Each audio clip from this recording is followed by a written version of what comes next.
I will be talking about PFAS and try to give an update or, well, like the title said, where are we now? So, what are we doing in terms of regulation? The focus is definitely in drinking water because there's not much. Uh, Is there something, Tom? Hi, Sebastian. I lost your voice. You still hear me, or is it back? Or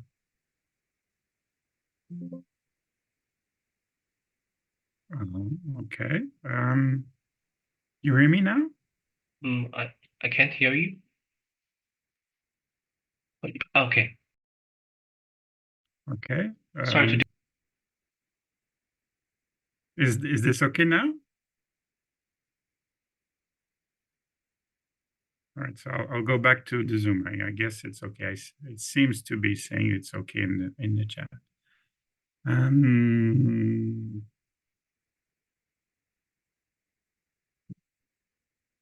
Screen is good. Okay, just do respond if the screen is not right. But all right, so start again.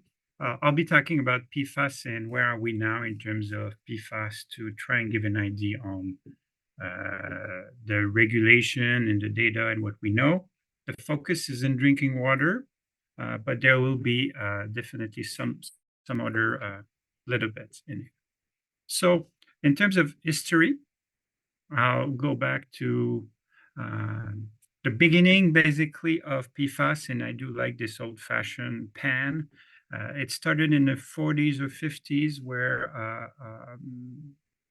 the first burgeoning usage of PFAS were used both by DuPont and 3M for basically non-stick pans. It was initially believed to be with little to no toxicity and without any risk, so it was used quite generously, and we were not too worried about the potential risk of PFAS. And where do they come from? So I've got this collection of figures that to try and illustrate where PFAS come from. So they really come. A lot of it is from firefighting foams.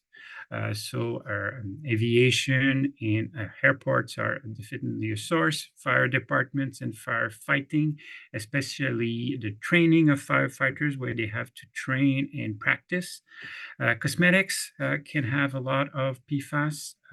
Sportswears, clothwears, anything that breathable but resistant to water and waterproof is usually somewhat magical and will be containing PFAS. And then Scotch Guard or stain resistant materials and sofas and a lot of fast food and all of the packaging of fast food contains a lot of PFAS. So all of these are potential sources of PFAS. Then the first problem or the first sign that there was some problem, and I've put here some data on polar bears.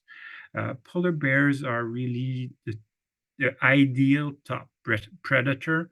So they're really high on top of the food chain, and they do live in the North Pole where there's locally little to no sources of PFAS. So they're really exposed to the PFAS that are used more south and that do bioaccumulate and transfer and do contaminate even the species up in the north.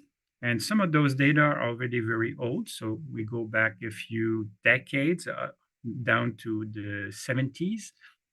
And already at the time, we could see that the concentration of PFAS, one of the main PFAS, was already very high in the liver of those polar bears. So this was later confirmed where we could observe the presence of PFAS in human blood, in serum, in maternal milk. So we could see that PFAS was getting to be everywhere. So this was really where we started to be concerned because we could see that it was bioaccumulating.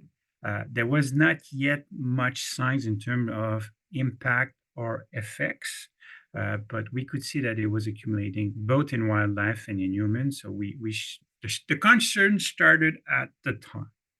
And then if you want to know more, there's two very good documentary. I guess Dark Waters is really a Hollywood type movie.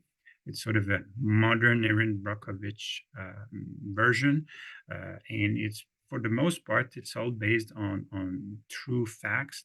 And I've had the chance of meeting that lawyer through Zoom, so he's still very active, and this is good reading material. Well, I guess it's not reading. It's available depending on the venue. The Devil We Know is available on YouTube. Dark Waters is a movie you have to find the right platform to try and see it. So, what is a PFAS? So here you have the structure or the standard structure of a PFAS, where you have a chain of carbon where uh, most or all of the available links are saturated with fluorine, so that you have a lot of the CF bounds, and those bonds are really, really stable, really strong. They're quite resistant to both heat and chemical attack, and so that portion of the CF that's really lipophilic is also bound with a functional group that's usually hydrophilic. So you have this weird structure that's also a surfactant, and it gives a lot of the interesting properties that we want to use in terms of PFAS because of their ability to repel fats, repel water, repel stain, and that's why we keep using PFAS everywhere. So now it's getting more complicated because PFAS, there's been a lot of focus. I think they're highlighted. No, they're not. In here, you have PFOA and PFOS, which were the main or the first PFAS that were of concern and that have been banned, but it's getting to be a lot more complicated, as you can see from the different groups and families. And it's a bit like chain and polymers. So these grow, so you have the same structure, but you can have 1 carbon, 2 carbon, 3 carbon, 6, 8, 9. You can grow the chain and have, using the same symmetry, much longer chain. Well, this is making the life of analytical chemists a bit more complicated, because analyzing for PFAS is becoming more and more complicated. There are currently about 80 PFAS, maybe a bit more, for which we can buy standards and do target analysis using standards. That's probably, we do have 80 in the lab. There's probably a few more that are available out there. But that's close to the limit of what you can do with real standards. But there are thousands, depending on who you ask, between 5,000 and up to 12,000 different PFAS structural combination that are possible. So that makes that makes it a bit more complicated in terms of doing the analysis. But and then there's a difference between what we see and what we don't see. So depending on how you do your analysis, you might be missing some of the PFAS, because if you're only looking for 8 PFAS, you might be missing some of these guys here. Right on this figure, there's probably already much more than 8 in this figure. So in terms of regulation, the first regulation or first exercise in terms of regulation were in West Virginia. And that's sort of documented partly in the movie Dark Waters. And it started at 150 nanograms per liter. So that's fairly high concentration. That was beginning. It was relatively quickly corrected by the US EPA with thresholds at 400, specifically for PFOA in 2009. And that was revised to 70 for both PFOA or PFOS in 2016. In Canada, the applicable guideline is 600 nanograms per liter for PFOS and 200 nanograms per liter for PFOA. And well, both the American and the Canadians are currently being proposed for being changed. and we'll get to that a bit later. The European Union has a target for the sum of target PFAS, about 20 PFAS, that should not be above 100. And that's actually a regulation that's been passed and approved in the European Union, and it has to be put in place before or for January 26. So they still have a bit of time before it becomes applicable in Europe. Why do we worry? We saw that they do bioaccumulate, but they do have a lot of effects on human health. One of the main, and then you've got this figure that shows some of the impacts. It does affect lipid metabolism. That means problems with cholesterol, basically, and affects how you gain or lose weight and the balance of lipids in the body. It's been demonstrated to be carcinogenic and then does some cancer that are associated with a higher exposure to PFAS. It causes thyroid problems, birth weight, some effects on the if the pregnant woman is exposed to too much PFAS, it may reduce or change the weight of the babies to be born. It causes damages to the liver, and it does bioaccumulate in the liver, as we saw with the polar bear. And one of the recent impacts, or one where there's been a lot of discussion, is on the immune system, partly because it occurs at very, very low concentration. And so basically, one of the new element or new concern is really related to the immune system. I have to keep these in perspective. So basically, in most situations, the health risks that are associated with the exposure to PFAS would remain lower than that of unhealthy habits. So smoking, being overweight or obese, or not doing any exercise probably represent more health problems and more concern than being exposed to PFAS. But if you try to be as healthy as you can and you don't smoke, you watch out for what you eat, and you do a lot of exercise, then PFAS may be the next issue, along with other potential cancer causing and other pollution sources. So we did talk about the immune system, and basically the vaccine response is affected by being exposed to relatively low concentration of PFAS. So what happens when the studies where you look at it is, as you double the concentration of PFAS in the blood of serum, people have a roughly 25% reduction in their response to vaccine. And this has been repeated many times in different situations for both children and adults for different vaccines. So we have to understand the vaccine response is a marker of the immune system. So it does show that the immune system is affected. It's probably not the only impact that we could measure in the immune system, but it's the easier to measure. And one of the ways of looking at this is that basically it's a very easy test to do. We vaccinate most of our children, so we just have to find a cohort that has been vaccinated. We go back let's say 4 years later, we take a blood sample, we analyze the immune response, the antibody that have been generated, or whatever response was correlated to the vaccine. And at the same time, we measure levels of PFAS, and we can correlate both. And the problem is when we do that systematically, there's a correlation between the response to the vaccine and how much PFAS was in the blood or serum of that person.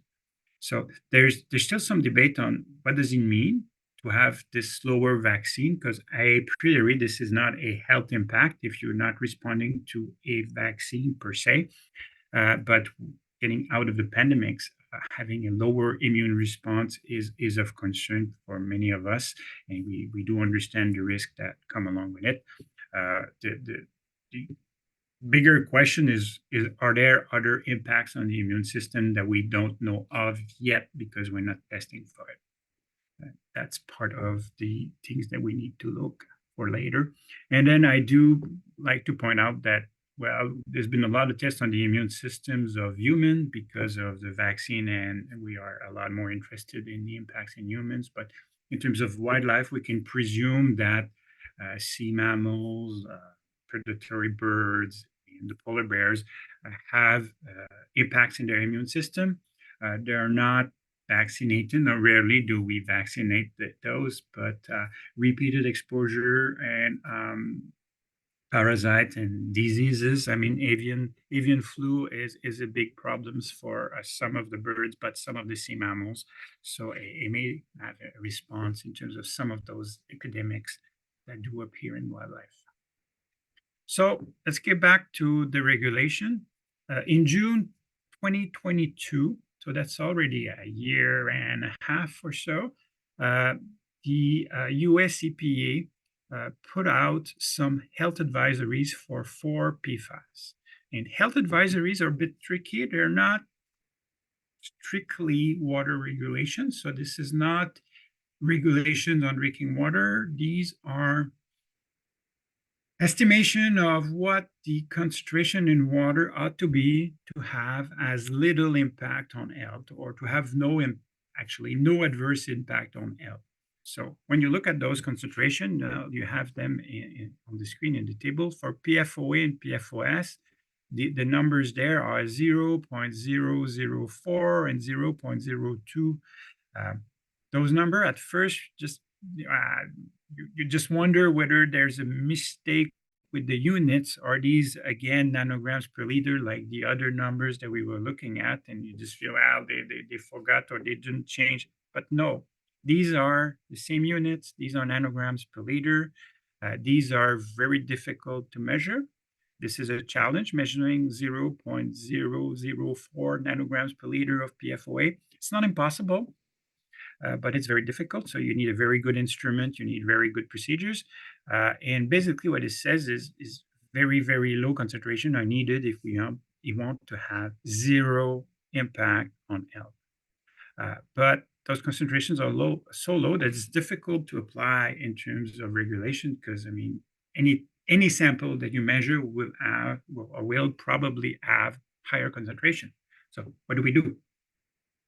And the thresholds are highlighted here again.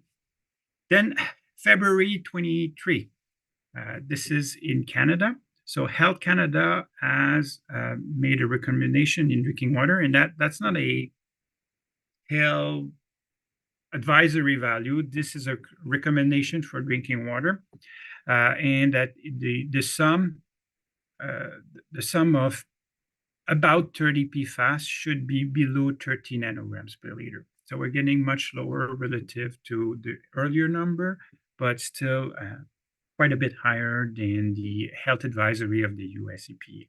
And basically what the recommendation is saying is that we should strive to get the concentration of PFAS in drinking water as low as we can reasonably do. And that's where the as low as reasonably achievable is always tricky, because what's reasonable for me may not be reasonable for someone else, and what's a reasonable cost for someone is relative to your capacity to pay. And risk aversion and reasonable risk is also very personal. We all view it in somewhat different ways. So in Canada, the aim that's a recommendation that's not yet been approved, but it's been a year, or it's going to be a year in a few weeks. So this should probably get approved soon and come into effect in Canada. So in effect, when you look at the health advisory of the US EPA and the recommendation of as low as reasonably possible in Canada, PFAS become like lead and arsenic. And lead and arsenic are both contaminants for which there's no level of exposure that's reasonably safe. Any exposure to lead, any exposure to arsenic contributes to adding some more risk and some more impact. And basically PFAS are the same. So we should strive to minimize our exposure to PFAS, because any exposure does contribute to some impacts on the immune system, on cancer, on various processes and various health effects. And well, they're ubiquitous and they're literally everywhere currently. I guess lead and arsenic are also everywhere, but lead and arsenic are trace elements that are part of the crust of the earth. So it's sort of natural, quote unquote, to have traces, small traces of lead and arsenic everywhere. But PFAS are not natural in any way. They're just man-made. They're totally compounds that come from from a lab, synthetic chemistry. They do not appear naturally in any way. And it's a challenge to regulate something that's everywhere and for which we need to strive to get the regulation or the levels as low as possible. So let's move on to March 23. That's when the US EPA has been proposed new regulatory guidelines. So this is really drinking water regulation that's being proposed that has yet to be approved in the United States, but that's in the process of being so. Now, might be some changes, but usually propositions are recommended as is or with very little changes. And basically, that was the effort of the US EPA to see how could they regulate and take into consideration the health advisories that were very low, but sort of inapplicable because they were so low that they could not be applied to drinking water. And well, you do have all of those links if you're interested. So basically what they recommended is the aim for PFOA and PFOS should be zero because it reflects that they're carcinogenic and that they should strive to be zero. And basically the proposed maximum contamination level, which are enforceable, are 4 parts per trillion, though, so 4 nanograms per liter for PFOA and for PFOS. And then there's a summation for 4 other PFAS, which are highlighted in that table: PFNA, PFHX, PFHXS, PFBS, and GenX. And each of those has a specific threshold level, and the summation of each ratio should be below 1. Now, if it sounds a bit complicated, it is. It's not totally clear. But in effect, when you look at large range of data, they rarely happen to be relevant because PFOA and PFOS at 4 nanograms per liter are really the drivers. And that's really those 2 compounds which end up driving the regulation because that's most of the time is one of these 2 which is exceeding the guideline. So you have here the others. So PFOS and PFOAs must be lower than 4 nanograms per liter. And then you have the other 4, which have their respective threshold, but those are rarely kick in. So European Union, it's a different process or different way of regulating the water. The sum of 20 PFAS should be below 100 nanograms per liter and must be in place before January 26. They also have the option of using a total PFAS approach, which is not with specific targeted compound, but a total PFAS analysis by oxidation or other approach, and that's left.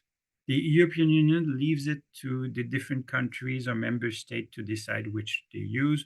As far as I know, most member states are using 20 target PFAS below 100 because the other approach is ill-defined and it's difficult to implement.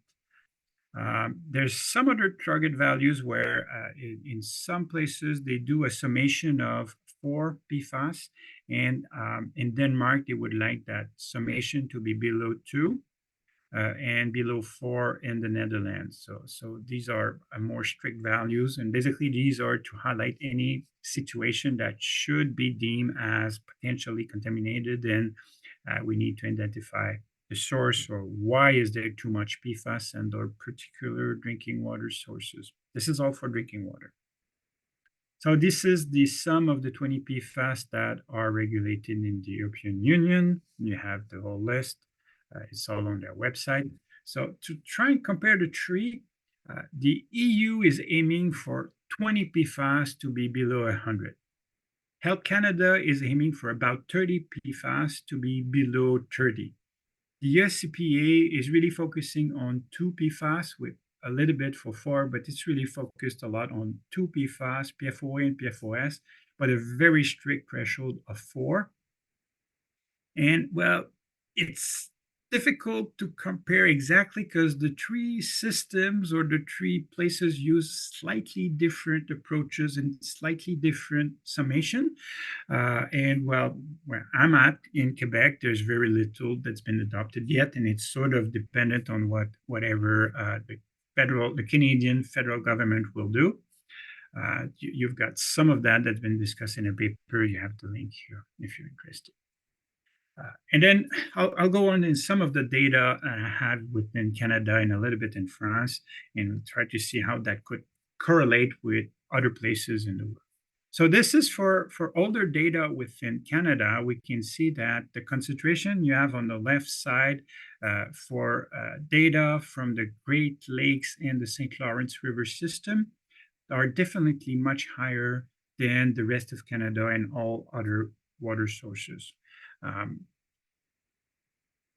Has to be emphasized that the Great Lakes and the St. Lawrence is a really big water system. And in the Eastern Canada, that's probably half of the people, totally half of the population are taking their water or their drinking water from a source that's connected to the Great Lakes or the St. Lawrence River system. And mostly because, I mean, Toronto and Montreal, very large cities, and the cities around them are connected to those big systems. So there's really a pollution or a contamination of the St. Lawrence system that's probably reflective of all the cities and the urban activities that do happen all along the Great Lakes and along the St. Lawrence River.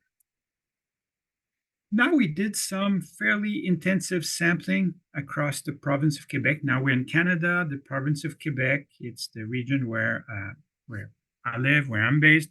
And we've had about 500 samples over 376 sites over 3 years. So this is a fairly intensive exercise of sampling. Well, you get the map, and I'm presuming that some of the people doing this were also taking the opportunity to visit this nice place and nice country. So what did we see? We could detect a lot of PFAS, and the PFAS with little stars are not currently being monitored or included in the US EPA methods. So it just highlights that we do need to always improve those standardized methods to integrate a bit more of the newer PFAS that need to be monitored.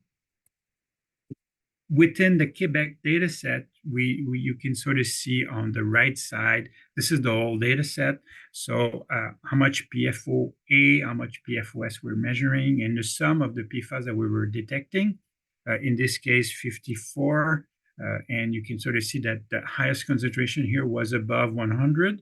So at above the 100, we would have been above the guideline in Europe, above the guideline proposed for Canada, and also above the guideline proposed for the US EPA.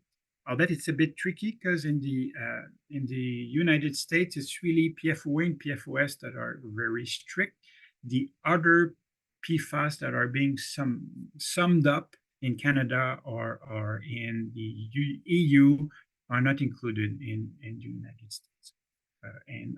Well, we do have a lot of toxicological data for PFOA and PFOS, so we do know the impact of those.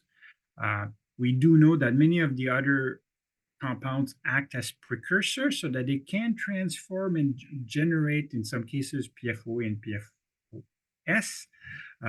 And we don't have a lot of toxicological information on the other compounds. We're building that information, but we don't have a lot. But safe to say that the chemistry is similar, so that as we build the toxicological data, we're probably going to discover some of the other impacts of the other PFAS. But for now, we have little. That's why in the United States, you have a lot more data, a lot more strict on PFOA and PFOS, and less so on the other PFAS. And application of the precautionary principle, I'm presuming here, Canada and the European Union are integrating the potential risk of the other PFAS. So again, here are the values that are being proposed.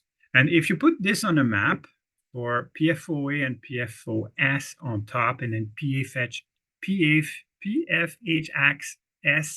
and 62FTS in the bottom. So you can sort of see that in these maps, the individual dots are proportional in size to the concentration of the different compounds, so that you can sort of see that in some areas we have higher spots, and then we can identify some of these higher areas, and we can sort of see where they are. And we can try and correlate. In some cases, we've identified a landfill site. In one of those cases, you go higher up on top the PFOS. We presume that the higher in somewhere in the middle. Well, I don't think I can show here, but it's not easy. But the somewhat higher dot is correlated, we think, to a landfill site. The outlier number 2 on the bottom right is probably activities of firefighter practicing on a site that's close to the well of that city. Outlier 1 seems to be some industrial activities within the city. So if we look at that, that's published 463 sites. When we have the list or the top, the 10 top concentration, everything in red in this case would have been above the potentially applicable Canadian guidelines. And you can sort of identify the various cities. And then you have, after the red, you have a few that are purple. The purple one are below the 30, so they're not above the guideline of Canada or proposed by Health Canada, but they do have PFOA or PFOS that are above 4. So they would have been in trouble in the United States, because in the United States, the specific threshold for those two are above 4. But the summation is less than 30 in Canada. So see, it becomes complicated how you compare things. And there's a few of the very high site in let's say, the second one, Saint Donat. These sites don't have any PFOA or PFOS. So actually in the States, the concentration of PFAS are very high, but in the state, there's no PFOA, there's no PFOS. It would not be an issue. It would not be considered contaminated. So it's a bit tricky to do those comparisons. Here I do have some data from around the city of L'Abbé, near or in the area of Saguenay-Lac-Saint-Jean within Quebec and in Canada. And basically these are different sampling of tap water. And the red line that's being described here is the 30 nanogram per liter threshold that's being proposed by Health Canada. And you can sort of see that there's a lot of the tap water sources that are sometimes as much as 10 times above the proposed drinking water guideline. And it's interesting because, I mean, sometimes, like you see the first sample on the left, we do this sort of survey, and we did collect one sample, and that one sample sort of raised the bell that there's a problem, and then we collect a lot more sample and realize that the problem is much bigger. So it's very useful to do those large-scale screening, but you have to dig deeper when you do find something that's potentially a problem. And that's the same thing here. This was a very slightly contaminated site that was around 35 when we did the large screening survey. So this is close to Montreal, or relatively close to Montreal. And these are concentration of tap water. So that one site that was around 35, which sort of rang a bell. Oh, well, the proposed guideline by Health Canada is 30. If we have 35, we should probably do some more sampling. And here you have on the right, you can sort of see the different samplings that we did. The red dotted line is for 30 nanograms per liter. And we can sort of see that there's a few sites that are above 35, the first one, but there's some at 55, and there's some that are a few hundreds. So we had the samples that was varying between 200 and 600. So that one of those home, this is really a home, was at, well, something like 15 times the recommended maximum by both in that case, because in that case they do have PFOA and PFOS. You'd have that on the left line. So in that case, doing the large survey has helped us to identify a problem in a town, the town of Sainte-Cécile de Milton, that has problems with PFAS that are clearly indicated here. Then let's move to Lyon in France. Lyon has a manufacturing plant, or more than one actually, a chemical manufacturing plant that does some PFAS. So basically, in this case, the source is very clear. We know what it is. It's manufacturing of PFAS, whereas in the other sites, one of them was a landfill, and the other is a military base where they've been using PFAS into firefighting foam that has been causing the problem.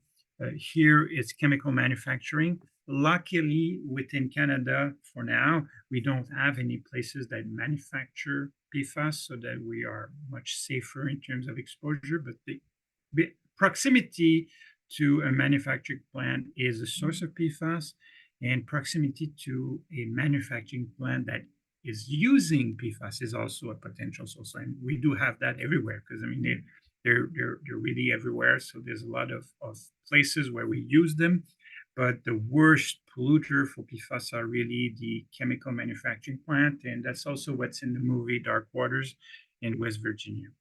So what you can see here is different sites where I've worked with citizens around that area that were concerned, and you can sort of see well water, that's blue on the table or the figure on the right side. So we can sort of see that in the EU, the applicable guideline will be 100. So the well water are above in many cases. In red, this is tap water. So this is basically tap water distributed throughout municipal systems or different areas around Lyon. And some of these are a few, I don't know, I think they're 20 kilometers from the manufacturing plant. So the area that's been contaminated or potentially affected by the manufacturing plant is very big. And you can also see in purple that the river is contaminated. And the weird thing about it is that the river that's being contaminated is the river upstream from the source. So basically it means that the underground water, or we presume the underground water, has been contaminated by the manufacturing plant and some big fires that may have happened in that site or around the area of Lyon.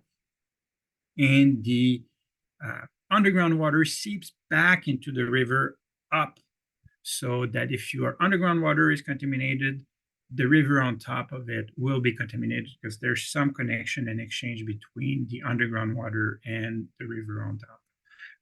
And that's what we're seeing and observing here is not only the Rhône goes through the chemical valley where the pollutant is the source, but even rivers going into the Rhône are contaminated. And in that case, it's not contamination from the Rhône, it's contamination from the underground water. And that's around Lyon. And again, how we compare this, well, we can compare it to the thresholds in Canada of 30 or the European Union of 100. And you can specifically look at PFOA and PFOS of 4. And there are some problems with PFOS and PFOA in Lyon, because they've been making and using PFAS for a very long time in that manufacturing plant in Lyon. And here's the line, 100, that was appearing a bit late. So around the world, and I realize that a lot of you are in China. What I want to emphasize with these examples is a relatively intense sampling is needed to detect problematic sites. Because if you just do 10 samples across China, there's no way that you're going to detect the really problematic sites. Quebec, if I go back, well, let's not do that. But if you remember that figure with the province of Quebec, which is relatively small in terms of population compared to what we have in Asia, we did about 500 sites to try and detect about 10 problematic samples, for which we did further more analysis and find out what the problem was. So what I want to emphasize is we really need to do a lot of monitoring to try and find the sources. We can sort of be more, we don't have to be all at random, because we do know the sources or the potential sources of PFAS. These are landfills, airports, firefighter training sites, chemical manufacturing, military base. These are all potential sources um, where contamination has been demonstrated or documented in other areas. So we really need to work on these aspects, and it's needed. Move on out of the water, or not quite, but into biosolid. Biosolid is what's being generated from sewage sludge, so basically human manure. And I do want to emphasize, I think land application is the most environmental option. There's a lot of nitrogen and phosphorus and a lot of organic matter, and we need to get that back to the soils. It will improve soil health, and the soils will act as a carbon trap, so that it's going to help mitigate global warming. And it reduces the dependence on chemical fertilizers. So if we use biosolids, we reduce the need for buying. There's a cost and producing fertilizer. Phosphorus fertilizer come mostly from mine, and nitrogen fertilizer require a lot of energy. So there's a lot of energy consumption required to produce nitrogen. But the problem is, since PFAS, I mean, with their nickname forever chemicals, they do not degrade very fast. They do degrade. The forever is a bit abusive. They do degrade, but very, very slowly. So there's really a potential to build up in soils, and then it could increase the availability to plant, and then it could leach to the groundwater. So we do have to start regulating and being careful about how much PFAS end up in the biosolids that we end up then returning back to the agricultural lands where we grow our food. And a lot of food is already contaminated with too much PFAS, and I'm going to try and show that quickly. So we need to be careful on not increasing the load of PFAS in agricultural soils. So some data on PFAS in organic amendments. On the left side, this is from France. This is data that we did with colleagues in France. On the left side, you have normal agricultural amendments, basically chicken manure, pig manure, cow manure, and different materials. And you see the scale goes up to 2.5 microgram of PFAS per kilogram. And on the other side, you have municipal compost and biosolids in sewage sludge of different kinds. And we need to emphasize that some of these are clean. So you can get some clean biosolids and municipal sewage waste or compost, but you can get some that are very contaminated. And you do have to emphasize, I think they're highlighted here, that the units on those two figures are totally different. It's 2.5 on the left side, and it's 1,400 on the right side. So there's the potential for biosolids to be very contaminated with PFAS. So we do have to take that into consideration, and we need to monitor and regulate those things. Well, we want to emphasize some are clean, some are not clean. We've been looking at biosolids within Quebec. So Quebec province is the French-speaking area within Canada. And we can sort of see we've been measuring 80, and this is the distribution of which PFAS we're seeing. And it's become more complicated because we don't see the same PFAS that are causing the problems in drinking water. So we have to change some of the chemical analyses to integrate and consider those PFAS much more carefully. Like I was saying, they're not exactly the same. Time is running, so I'll try to conclude quickly. So here is some data that we've been looking at in terms of food. So you have this basically the daily dose of PFAS depending on what you drink or eat. So we have some data that we've analyzed in my lab, and we can sort of see in the blue dots for beef, pork, or chicken gives you an idea of roughly, well, let's say 20 to 100 nanogram of PFAS per day from eating a normal portion of beef, pork, and chicken. This is based on Canadian data. You'd have to adjust that depending on the habits of different people, different countries. But this is based on average daily consumption of beef, pork, and chicken in Canada. And then you have, if you're drinking water that's at 30 nanogram per day, well, it's 30 nanograms per liter. If per, and then you have the two lines. All right, I'm not clear here.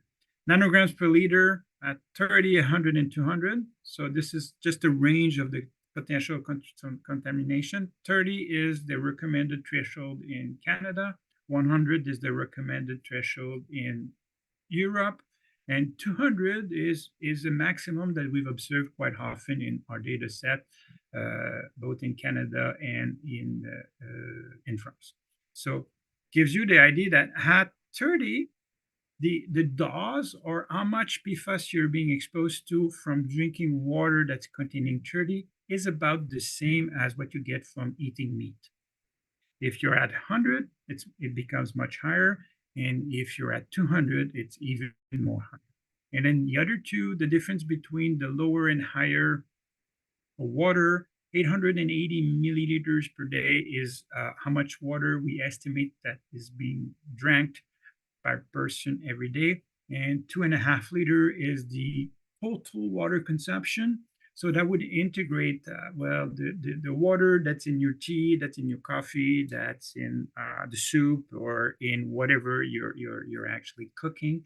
So we do consume a lot more water, which is not directly drinking water, but is as something else. Of course, that probably would change or need to be adjusted depending on different cultural habits. This has been calculated or estimated for Canadian habits. What I'm adding now is for different food types, salmon, tuna, and seafood. And you can sort of see that the range in there, some salmon, some tuna, and some seafood are really clean, but some are much higher.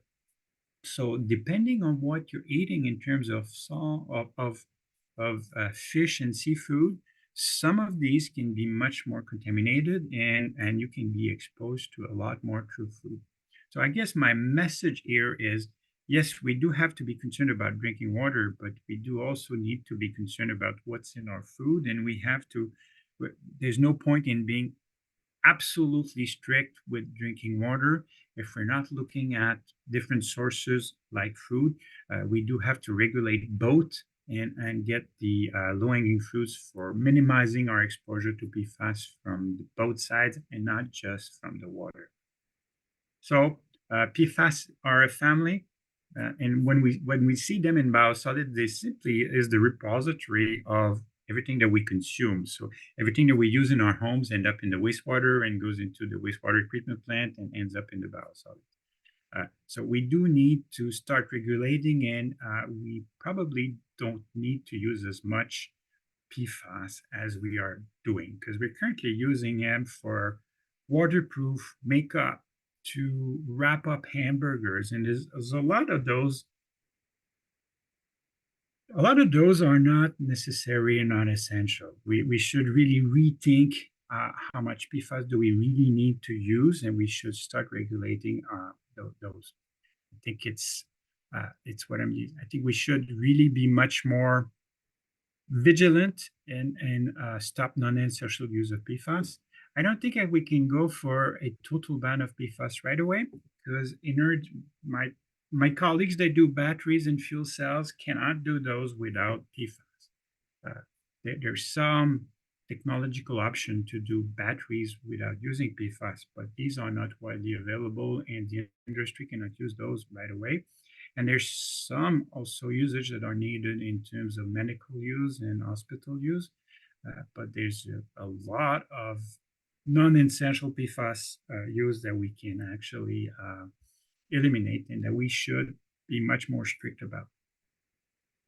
It is a communication challenge. The chemistry is complicated, the analysis is complicated, the toxicology is complicated, and I'm trying to explain what is risky, what is reasonable, what's acceptable, and it's very difficult to explain that to people when their water is safe here, but it would not be safe in the United States, or it's safe in Lyon because the guidelines are much higher in Europe, but it would not be safe in Canada and everywhere. So it's really tricky when the toxicology is so young that the different regulatory authorities across the world do not converge and do not agree on a single way of measuring those. It makes it very difficult and a lot more, and when we're trying to explain it to the public and to non-experts. And I do put pictures of the people that help me in the lab. Well, thank you for your time, and I'd be happy to try and answer any questions you may have.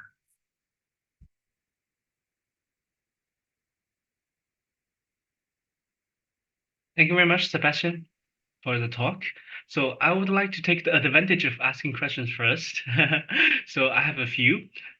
First of all, I want to echo your suggestion of regulate PFAS as a family, but at the same time, I have some concerns because, for example, we see only very small difference in the structure of ethanol and methanol. They do have some similarities in chemical properties, but they do vary a lot in their toxicity. So for the case of PFAS, I also have this concern. For example, we now are expanding the definition of PFAS to a wide range, including some very ultra short chain PFAS such as THF.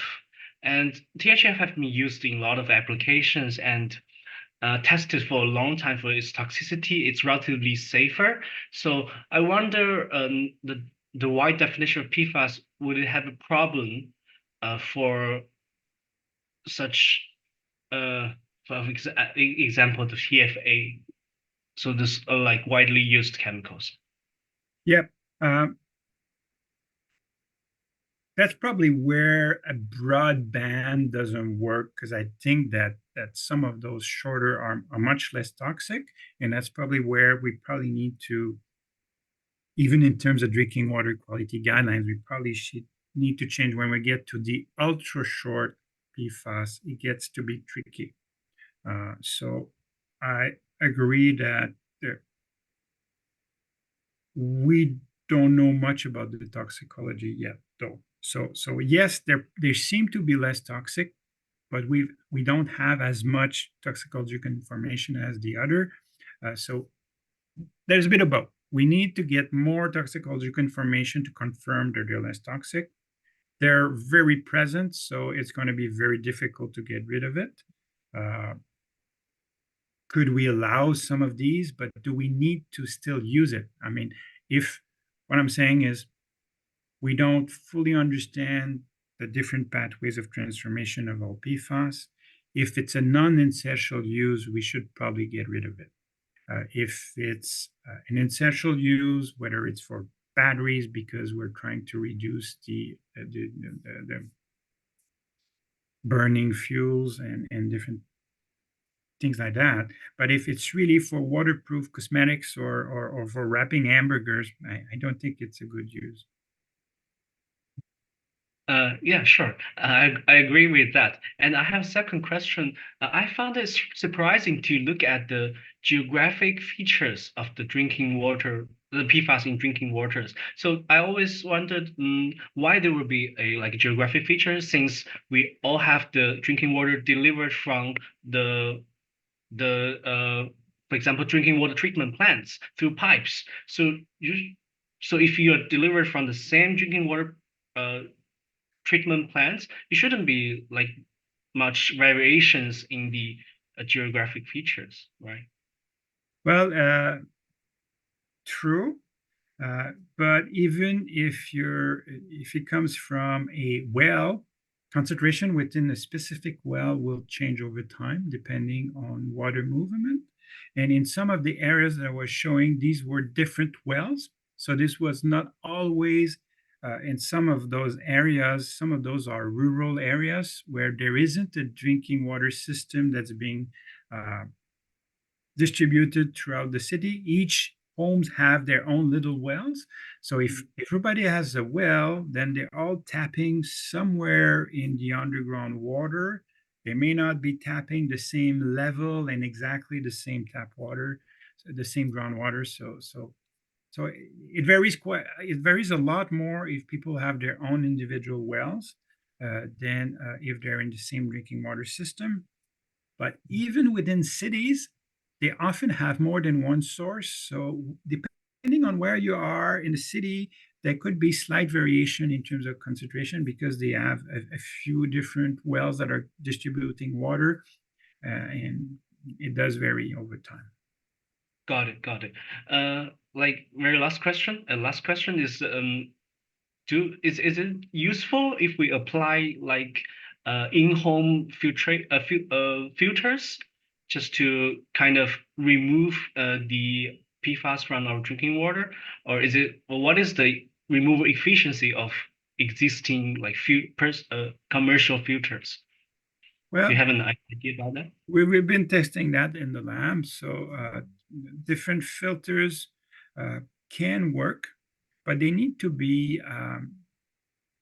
designed to remove PFAS. It's a lot more difficult to remove PFAS than it is to remove lead, for example. So if you're using a pitcher type of filtration that's been designed and that's certified to remove PFAS, it should work. If it's not certified to remove PFAS, it may not remove much because they're more difficult to remove. They're really, and that's the thing also. If the PFAS is in this water source in the river, a normal drinking water treatment plant will not remove PFAS. It doesn't remove it because they're too difficult to remove. They don't stick to anything. They're very tough to remove. I do know that in China, a lot of people do boil the water, and boiling water will remove some of the volatile PFAS. So you're not gonna, if you do, but it's only a small portion. Most of them are not very volatile, but a few of them are volatile. So it would remove some of the more volatile version. Not sure what happens next if you're breeding them instead, because you're not destroying them. You're basically volatilizing them into the air. You're not going to be drinking it. You're going to breathe a little bit, and it's going to spread and go to see the polar bears. That's interesting. So we also have some questions from the audience. From question from Lisi Wang. Hello, Professor. As we know that the emerging PFAS alternatives may have the same or stronger environmental resistance or ecotoxicity than traditional PFAS. Do you have some good suggestions about alternative solutions for the usage of PFAS? Uh, well, Lisi is right. I mean, we did ban PFOA and PFOS only for the industry to start using larger chain or different version of PFAS that are precursor and that end up regenerating PFOA and PFOS. So only using PFAS that are bigger or slightly different doesn't help. So that's why we're sort of trying to look at the whole group as a class. Now, in some cases, we could use alternatives that are based on silicone or they based on wax or like for clothing. I know that they've been looking at mixture of beeswax and silicone. Uh, Nothing works quite as perfectly as PFAS. PFAS is somewhat magical and they work great.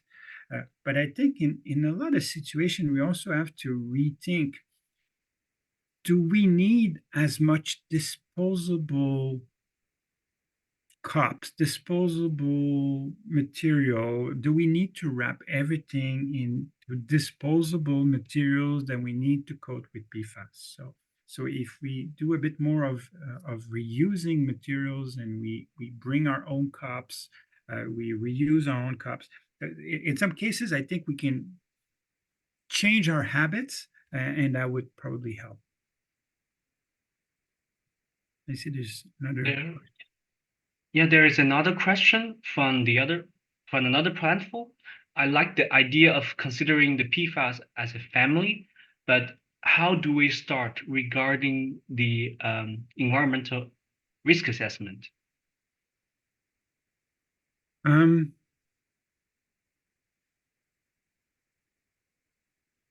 well, it's a bit tricky because I mean, in some ways, when we do the analysis, one of the first thing is we need to expand when we're doing environmental assays or environmental work.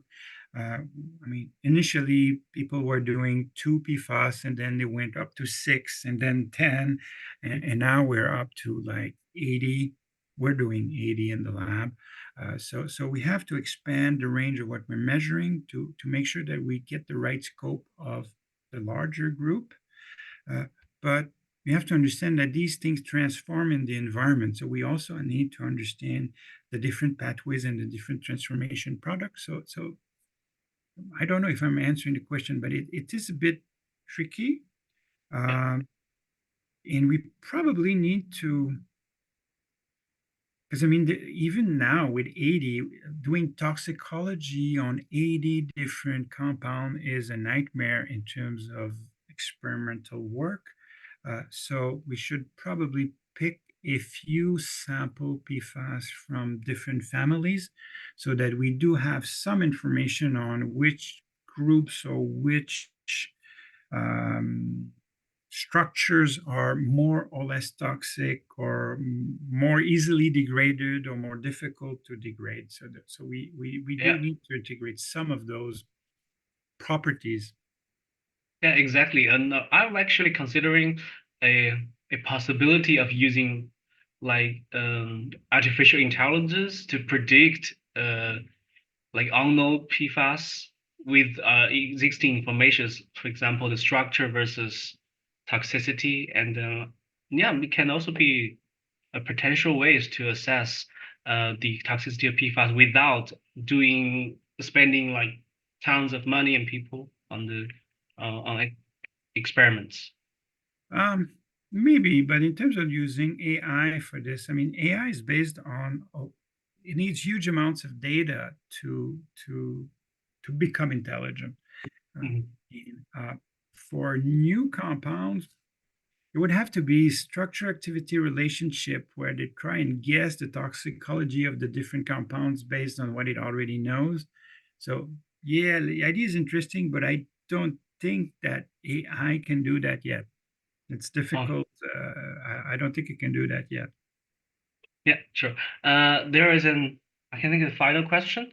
So, the audience asked, I wonder if you can recommend some hot research spots for soil and groundwater, especially in soil. Um, I think there would be where you get emissions. So any manufacturing site, places where they do manufacture PFAS or they use a lot of PFAS, where PFAS are there's very little residue of PFAS once you burn materials. So I've had some data on residues in ashes from burning biosolids.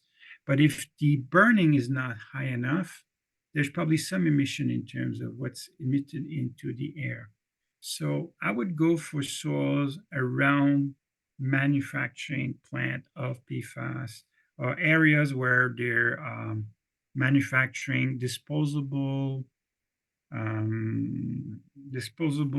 cookware, and basically you get paper cups and paper plates and those things. Places where they use a lot of PFAS or where they generate the PFAS. Um, Military base, airports, Mhm. firefighter training sites will have I mean, they're in that cases, it's probably more going to be the underground water and not so much the soil. The soil is going to be an atmospheric deposition that falls back on the nearby soil. So manufacturing plants and burning sites or incineration sites, if the temperatures are not enough, there's probably going to be some dispersal. Um, Thank you, Sebastian. I think it's a very informative session for not only me, but also, I guess, for the audience. So, thank you very much for joining us. And definitely, we will see each other in person more. And yeah, I think this is the end for the talk at EEH today. Mm, Thank you Thanks a for the lot. opportunity. Thank you.